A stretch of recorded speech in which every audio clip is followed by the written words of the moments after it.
Hi அடியாத்தி families. இப்போ நம்ம mutton பொட்டி எப்படி க்ளீன் பண்ணலான்னு பார்க்கலாம். மட்டன் பொட்டி வாங்கிட்டு வந்துட்டு அதில் உள்ள இருக்கிற குடலெல்லாம் தனியாக எடுத்துடலாம். எடுத்துட்டு அந்த பையுள்ள நல்லா கொஞ்சம் நிறையா தண்ணி ஊற்றி ஃபஸ்ட்டு ஒரு தடவை நல்லா அலசிக்கிங்க. அப்புறம் சுண்ணாம்பு பாக்கெட் விற்கும், 2 ரூபா தான் கடையில் வாங்குங்க. அந்த 2 ரூபா சுண்ணாம்பு போட்டு நல்லா துணி துவைக்கிற மாதிரி ஃபுல்லாக அது மேலே போடுங்க. நல்லா சோப் வர்ற மாதிரி நல்லா துணி துவைக்கிற மாதிரி போட்டு அதில் நல்லா அப்ளை பண்ணி தனியாக ஊற வச்சு எடுத்து வச்சுருங்க. பாருங்கள், இது மாதிரி எல்லா இடத்துலையும் நல்லா படுற மாதிரி அந்த சுண்ணாம்பு நல்லா போட்டு தேய்க்கணும். அப்போ தான் அது ஊறி அந்த கருப்பெல்லாம் மேலே எடுத்துகிட்டு வந்துடும்.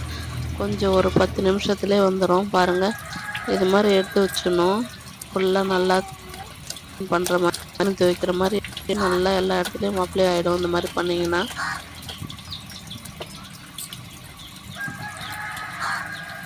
நம்ம கழுவுக்குள்ளேயே அந்த சும்மா லைட்டாக அந்த சுண்ணாம்பு போடக்குள்ளேயே அது மேலே இருக்கிற கருப்பெல்லாம் தானாகவே கழட்டிட்டு வரும். அது மாதிரி எடுத்து கொஞ்சம் ஒரு 10 நிமிஷம் நீங்கள் ஊற வச்சுட்டிங்கன்னா போதும். அதுக்குள்ளே அந்த குடலெல்லாம் நம்ம இந்த தொடப்பூச்சி வச்சு நல்லா அது உள்ள ஒரு திருப்பி க்ளீன் பண்ணிக்கலாம். எல்லா குடலையும் இதே மாதிரி திருப்பி தொடப்பூச்சியால் பண்ணிட்டா அந்த வாசனையே வராது, கவுச்சி வாசனை. அப்புறம் ஒரு ஆஷா பிளேடு வச்சு நல்லா இது மாதிரி அந்த போட்டி மேலே இப்படி வச்சு லைட்டாக சுரண்டினீங்கன்னா போதும். அதில் இருக்கிற கருப்பு தோலெல்லாம் நல்லா கழட்டிட்டு வந்துடும்.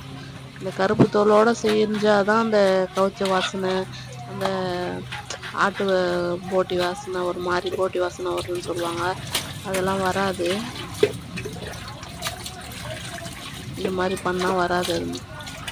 பாருங்கள், ஃபுல்லாக எப்படி க்ளீன் ஆகுது பாருங்கள். அப்படியே வெள்ளைன்னு ஆகிடும் ஃபுல்லாக. நல்லா இது மாதிரி நல்லா ஒயிட்டாக நல்லா க்ளீன் பண்ணி சுரண்டி எடுத்து அலசி க்ளீன் பண்ணி நீங்கள் செஞ்சீங்கன்னா குழம்பு அந்த போட்டி ஸ்மெல்லே வராமல் நல்லா வாசிக்கும். சாப்பிட்றதுக்கும் எந்த வரல சாப்பிடுவாங்க. நல்லா ஸ்மெல்லு வரும்னே நிறைய பேர் இந்த போட்டியை சாப்பிட மாட்டாங்க. இது மாதிரி நீங்கள் க்ளீன் பண்ணி நல்லா செஞ்சீங்கன்னா சூப்பராக நல்லாயிருக்கும். உள்ளேயே க்ளீன் பண்ணிடுங்க. அதே மாதிரி உள்ளேயும் திருப்பி க்ளீன் பண்ணிடுங்க. ஃபுல்லாக வெள்ளைன்னு ஆகிடும். ஃபுல்லாக நல்லா பண்ணுங்கள். அதை பாருங்கள் எப்படி ஆயிடுச்சு பாருங்கள். நல்லா வெள்ளைன்னு ஆயிடுச்சு பாருங்கள். வீடியோ பிடிச்சிருந்தா லைக் பண்ணுங்கள். தேங்க்யூ.